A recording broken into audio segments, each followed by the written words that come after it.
Kata ketua umum waktu itu. Ya, pokoknya Bang Saiful kita percayakan untuk meneruskan tugas-tugas Pak Zainud. Mudah-mudahan dengan Pak Saiful di situ ada, Bang Saiful ada di situ, ini bisa memberikan manfaat buat bangsa dan negara, khususnya kepada Kementerian Agama. Tapi ketika mentok, ya akhirnya pakai jalur parlemen jalanan juga sih. Memimpin demonstrasi juga. Iya, di depan DPP. Di kantor DPP, betul. Susah nggak sih bekerja sama dengan Gusmen ini misalnya dan ini mengurus Kementerian Agama, ini bukan hal yang kecil. Di awal kalau nggak salah dulu Pak Menteri Gusmen ketika dilantik juga mengatakan bahwa saya adalah Menteri semua agama.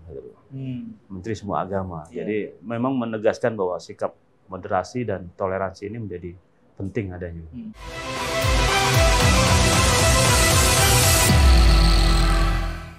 Kawan Akurat, kita bertemu lagi dalam program Akurat Talk. Kena tuh barang. Presiden Jokowi lagi-lagi membuat kejutan, melakukan reshuffle tanpa aba-aba. Pada 17 Juli 2023, tidak hanya melantik seorang menteri, tapi juga ada 5 wakil menteri baru yang dilantik oleh Presiden Jokowi.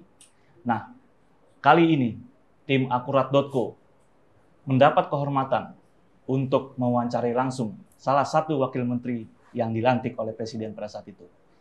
Beliau adalah Wakil Menteri Agama Saiful Rahmat Dasuki. Gus Saiful, terima kasih atas waktunya, Gus.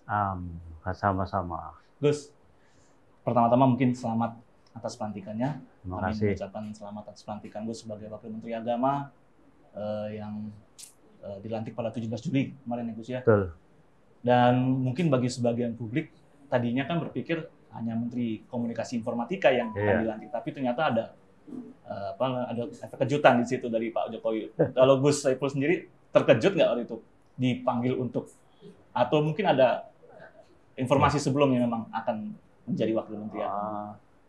Pertama, tentu terima kasih kepada Pak Jokowi yang sudah memberikan amanah ini dari beliau, karena ini hak prerogatif beliau. Nah, untuk saya memang ini agak surprise karena tidak menyangka sama sekali gitu kan. Kita bekerja dan beraktivitas layaknya aja seperti biasa. Kemarin-kemarin saya nggak tahu kriteria apa yang masuk sehingga muncul nama saya. Tapi kan saya ini kan di endorse atau didorong dari P3, Partai Persatuan Pembangunan, yang merupakan partai tempat saya bernaung, dan yang saya teruskan ini kan adalah senior saya juga, Pak Zainud Tauhid ya. Jadi 2 nama mungkin yang menilai saya untuk meneruskan tugas ini. Pertama Pak Ketua Umum, yang kedua tentunya Pak Jokowi sebagai pemegang. Tapi ini memang atas pertimbangan atau permintaan partai ya Pak Gus ya kepada presidennya? Iya, tentunya ada komunikasi lah. Informasi itu didapatkan oleh Gus Saiful itu kapan untuk pelantikan itu? Pelantikan saya ditelepon oleh Kepala Biro Setpres itu Minggu pagi. Oh, H-1. H-1 Minggu pagi saya dapat info, itu juga masih tentatif bahasanya. Artinya belum secara fix gitu ya. Tapi memang udah disampaikan jamnya apa gitu segala macam gitulah sudah. Walaupun fixnya itu sore, minggu sore, tentunya ada pergeseran jam saja sih. Pergeseran jam yang awalnya jam 10 tiba-tiba dimajukan jadi jam 9. Tapi dari partai nggak ada komunikasi dari pimpinan partai P3 sendiri? Tentunya setelah saya disampaikan oleh pihak Istana ya saya matur ke Ketua Umum. Oh, baru Gus Saiful menyampaikan ke Ketua Umum. Saya matur ke Ketua Umum, saya sampaikan bla bla bla bla seperti ini. Apa kata Ketua Umum itu? Ya, pokoknya Bang Saiful kita percayakan untuk meneruskan tugas-tugas Pak Zainud. Mudah-mudahan dengan Pak Saiful di situ ada, Bang Saiful ada di situ, ini bisa memberikan manfaat buat bangsa dan negara, khususnya kepada Kementerian Agama untuk mensukseskan program-program Pak Jokowi. Dari Presiden sendiri ke Gus Saiful sendiri ada komunikasi langsung setelah pelantikan atau sebelum pelantikan itu? Ada pesan-pesan tersendiri? Saat salaman saja, saat mengucapkan salaman itu, Pak Presiden sedikit berbincang gitu kan. Kita perlu ada penguatan di beberapa hal di bidang keagamaan, Oke. dan nanti kita akan bicarakan lebih khusus lagi. Nanti kita cari waktu untuk kita diskusi, itu aja sih. Jadi setelah pelantikan belum ketemu langsung dengan Belum, Presiden? nanti kita masih minta waktu dan menunggu arahan aja untuk beliau. Oke. Gus Saiful kan dikenal juga sebagai ketua Partai Persatuan Pembangunan DKI Jakarta. Betul. Lalu juga kalau menilik perjalanan politik Gus Saiful kan dari pengurus cabang DP Ansor ya Gus ya? Ya. Pengurus cabang DP Ansor. Mungkin tepatnya jangan Gus lah, saya bukan anak kiai. Saya hanya orang biasa gitu, gitu? Kan. Ya. Enaknya manggil apa ya? Seenaknya aja nggak apa-apa. Asal jangan Gus. Jangan dong. Ya.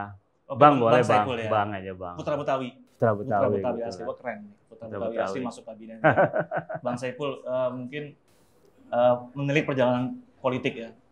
Dulu kan sempat ada polemik juga ya kan. Ini kan orang melihat seperti roller coaster ya, naik turun gitu. Ada polemik ketika mau maju sebagai ketua DPW P3 DKI Jakarta, ada sengketa di situ, terusnya ke Mahkamah Partai juga mau menempuh jalur pengadilan juga gitu kan, karena ada sengketa di dalam internal. Lalu lolos, menang ya kan, dalam hal sengketanya itu ditetapkan sebagai ketua DKI Jakarta. Lalu sekarang malah menjadi masuk kabinet nih. Kan? Nah ini Gus Saiful ada hikmah apa nih? Apa ada kepikiran nggak sih bakal sejauh ini karir politik Bang Saiful? Ya tentunya jauh dari ekspektasi kita lah ya. Jauh malah melampaui gitu ya. Melampaui karena waktu itu kita berbicara tentang hak kader, konstitusi kita ada ART gitu kan. Tidak bisalah seorang pimpinan itu berjalan dengan kemauannya tanpa melihat hak kader itu yang kita utamakan itu sih. Jadi saya ingin pelajaran aja saat itu bahwa semua itu harus patuh dan tunduk pada rule game yang berlaku di organisasi kita, itu aja.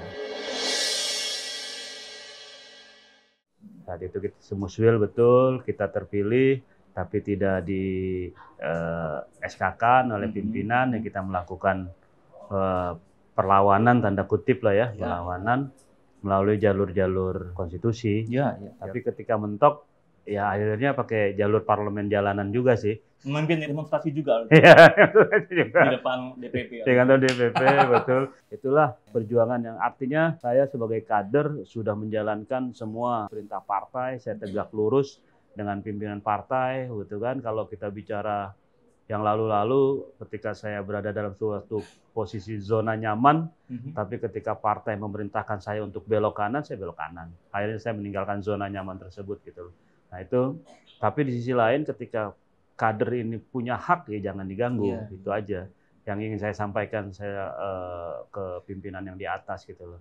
Makanya saya lakukan perlawanan itu semua dalam rangka untuk menegakkan itu aja. Dan alhamdulillah pergerakan itu atau tanda kutip perlawanan itu menemukan puncaknya gitu loh ketika akhirnya kami diberikan SK oleh DPP untuk memegang DPW P3 DKI Jakarta. Perjalanan agak panjang, hampir setahun. Makanya, hampir setahun. Itu ya. Hampir setahun dari 2021, 2022 itu baru ada kepastian SK, ya? Ke Agustus kalau nggak salah. Nah, sekarang diangkat menjadi wakil menteri, masuk kabinet. Pak Presiden kan sempat terpikir sejauh ini nggak sih karir politik akan lalu kedepannya mungkin akan terbang lebih tinggi lagi, Bang Saiful?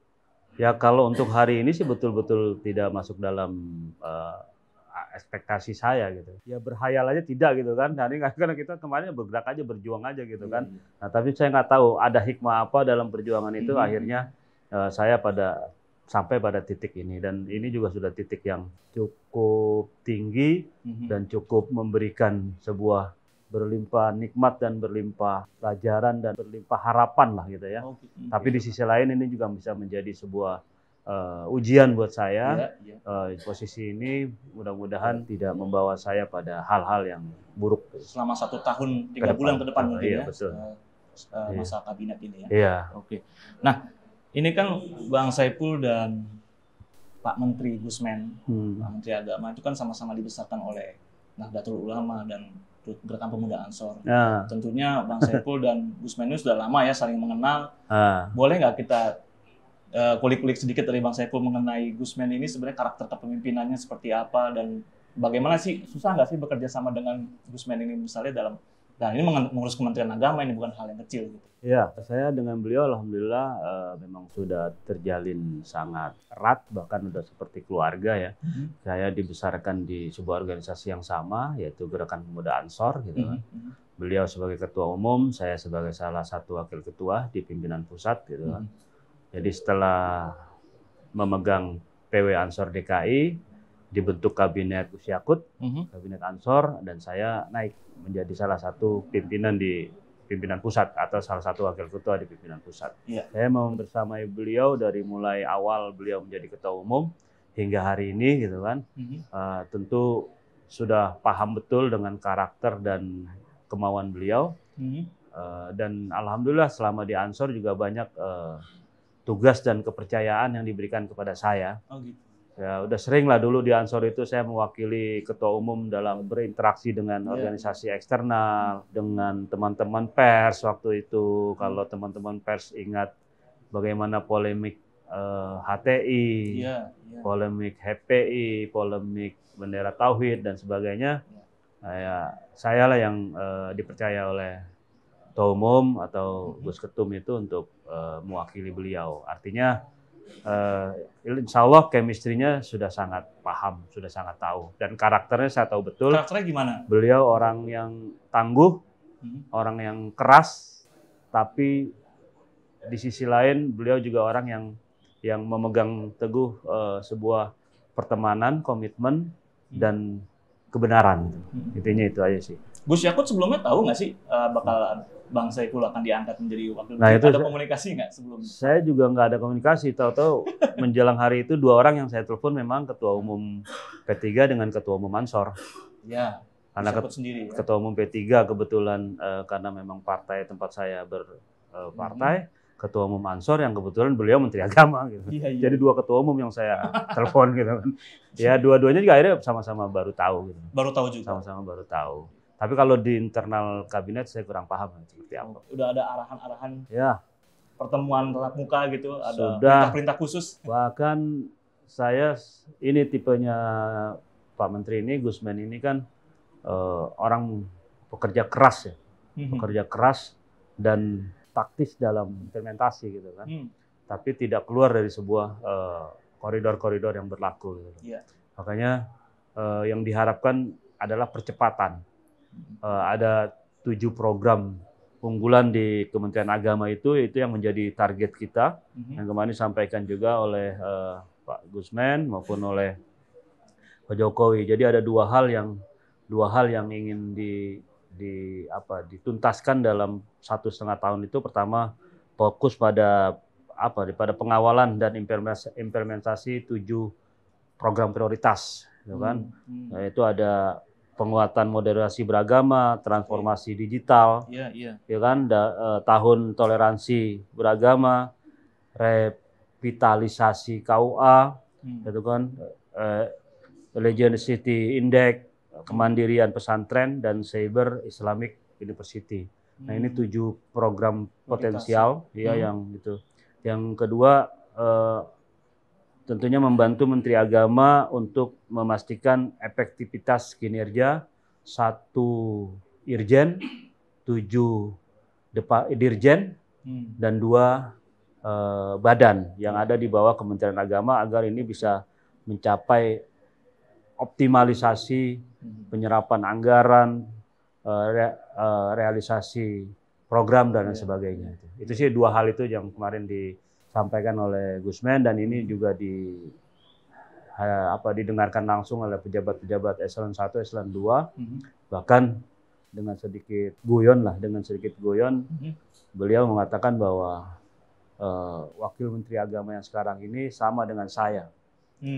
Punyanya hanya gas, nggak punya rem gitu. Nah, jadi para pejabat eselon 1, eselon 2 silakan.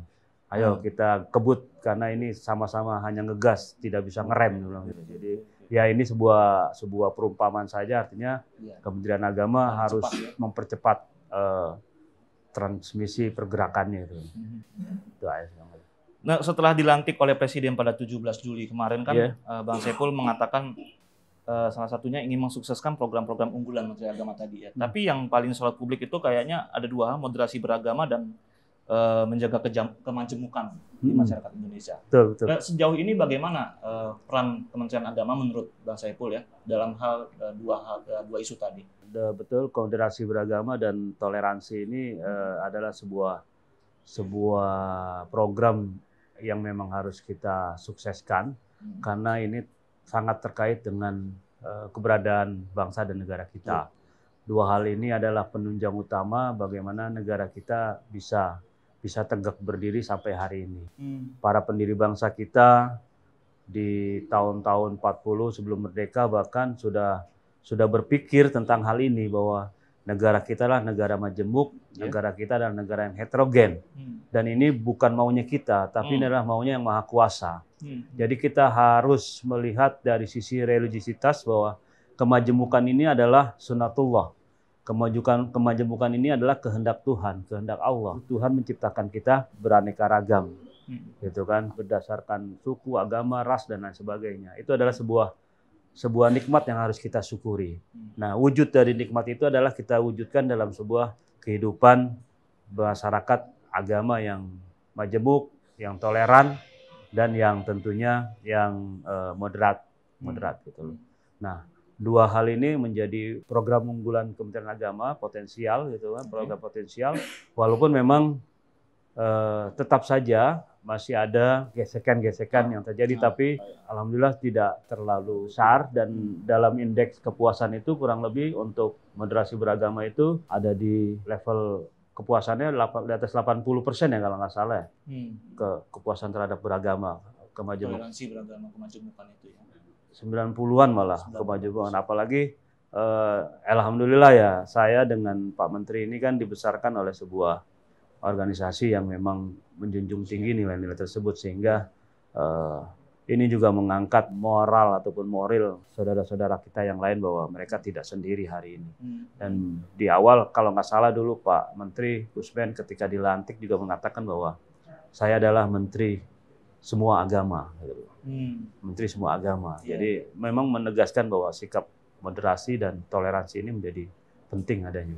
Sebagai Wakil Menteri Agama yang baru menjabat, melihat masa depan toleransi beragama dan kemajemukan Indonesia itu seperti apa, Bang Saiful? Apakah ada kendala-kendala yang memang sepertinya serius untuk kita atasi atau ini akan berjalan dengan baik saja ke depan? Sudah bertumbuh dengan baik. Namanya ancaman selalu ada, namanya gerakan itu pasti ada, apalagi gerakan transnasional yang hari ini masuk paham-paham dari luar. Ini juga menjadi bibit-bibit sebuah intoleransi yang terjadi di negara kita. Dan tentunya ini harus kita pahami bahwa mereka ini kan seperti gunung es gitu ya. Gunung es yang sebenarnya radikalisme ini adanya di bawah permukaan justru. Kalau kita bayangkan ini seperti Krakatau gitu kan, justru yang kita lihat hanya puncaknya saja, bentuk teror, bentuk anti toleransi dan sebagainya. Tapi yang kita khawatirkan justru kandungan yang di bawahnya itu, yang radikalisme itu. Nah, radikalisme itu kan cikal bakal dari gerakan-gerakan teror itu sendiri. Potensinya masih besar di Indonesia. Bukannya besar, tapi potensinya ada. Selalu ada, dan inilah menjadi tanggung jawab kita semua untuk memberikan penyadaran kepada saudara-saudara kita. Dan alhamdulillah dari kepuasan yang hampir 90% itu artinya masyarakat Indonesia paham betul bahwa negara kita adalah negara yang majemuk, negara yang heterogen, maka moderasi adalah satu-satunya cara kita untuk menjaga negara ini tetap ada gitu, dan sampai kapanpun. Terus toleransi adalah cara berinteraksi yang paling pas bagi masyarakat kita, dan sebenarnya ini kan sudah diwujudkan oleh orang-orang tua kita gitu. Bahkan saya yang merasakan dulu Betawi, saya kebetulan anak Betawi, Bang Ali, saya dibesarkan di sini di Mampang gitu kan. Itu merasakan betul bagaimana kehidupan toleransi itu sudah ada. Artinya dalam urusan agama saya menjalankan agama saya, tapi dalam hidup bersosial saya tidak pernah tersekat oleh hal tersebut. Bahkan dulu kalau nggak tahu, kalau di keluarga saya dulu itu lebih banyak makan semur daging kebo ketimbang daging sapi, karena ya dulu karena ada anggapan bahwa daging sapi ini adalah hewan yang dimuliakan oleh salah satu agama gitu kan, agama Hindu, akhirnya kita lebih banyak diberikan daging kebo, walaupun sampai segitu sampai seperti itunya. Dan orang Betawi kan kenalnya dulu kata sembayang, bukan sholat. Iya. Sampai sekarang saya pribadi masih menggunakan kata-kata sembayang. Makanya Sidul itu kerjaannya sembayang dan mengaji gitu kan, bukan sholat dan mengaji. Tapi sama nih, ini artinya saya tidak ingin membandingkan hal dua kata tersebut, tapi saya ingin menggambarkan itulah. Intinya sama. Iya, intinya sama, tapi itulah menggambarkan bagaimana adaptif agama kita ketika dulu masuk dan akhirnya tidak membuang sebuah kata saja tidak dibuang. Kata sembahyang itu tidak dibuang oleh pendahulu-pendahulu kita, orang-orang tua kita. Walaupun sembahyang itu kan kata juga yang dipakai oleh umat Hindu gitu kan. Ya. Itu artinya orang-orang tua kita tidak mempersoalkan bentuk-bentuk yang sifatnya formalistik itu, tapi bagaimana aktualisasi dari arti kata itu tersebut gitu loh. Nah, itu yang ingin saya gambarkan bahwa ke depan saya masih sangat optimis bahwa generasi kita, generasi muda khususnya ini dan orang-orang tua kita masih sangat menjaga tentang toleransi dan moderasi beragama ini. Terakhir Bang Saiful, ini kan mau pemilu dan yang diwanti-wanti oleh banyak kalangan termasuk presiden dan juga menteri agama adalah politik identitas yang menggunakan identitas keagamaan atau kesukuan untuk memecah belah atau memenangkan calon tertentu, ya kan, menggagalkan calon tertentu. Itu ada perhatian khusus nggak nanti? Oh iya, makanya kita mencantangkan sebagai tahun moderasi beragama. Tahun kalau nggak salah tahun lalu itu 2022 itu Kementerian Agama mencanangkan sebagai tahun moderasi beragama. Jadi tahun ke tahun kita terus meningkatkan kehidupan yang moderat atau moderasi beragama dengan mengajak semua stakeholder untuk terus menyuarakan tentang kemajemukan ini dengan wujud kita toleransi, kita moderat, dan kita menjaga perasaan satu dengan yang lainnya. Dan itu harus infiltrasi ke dalam masyarakat sendiri, ke paling bawah. Betul. Kita makanya di Kementerian Agama ini ada penyuluh itu yang sampai tingkat kecamatan, yang berbasis di kantor-kantor urusan agama KUA. Nah, kita sudah memberikan sebuah pemahaman dan upgrading kepada para penyuluh-penyuluh kita bahwa mereka yang menjadi mata telinganya negara untuk menyampaikan tentang hal-hal tersebut. Tapi bisa dikatakan siaga satu nggak nih sekarang nih untuk masalah moderasi beragama, toleransi beragama, karena kan politik identitas itu juga. Ya, memang itu menjadi kebutuhan. Ini kita belajar dari tahun-tahun lalu, bagaimana kita merasakanlah pilkada DKI, pilkada DKI ketika politik identitas itu muncul, bagaimana masyarakat DKI terbelah secara dalam, dan bahkan lukanya itu sampai hari ini masih kita rasakan kadang-kadang gitu kan. Belum lagi tambah pemilu 2019 kemarin juga begitu. Artinya sudah kita stop politik identitas. Ini adalah sebuah politisasi yang sangat membahayakan karena ini merusak sendi-sendi bermasyarakat dan bernegara.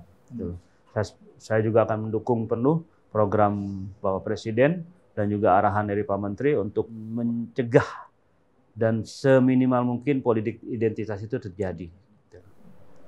Bang Saiful, terima kasih banyak atas waktunya, dan kami juga merasa terhormat karena Akurat.co ini media pertama. Media pertama, yang wawancara khusus.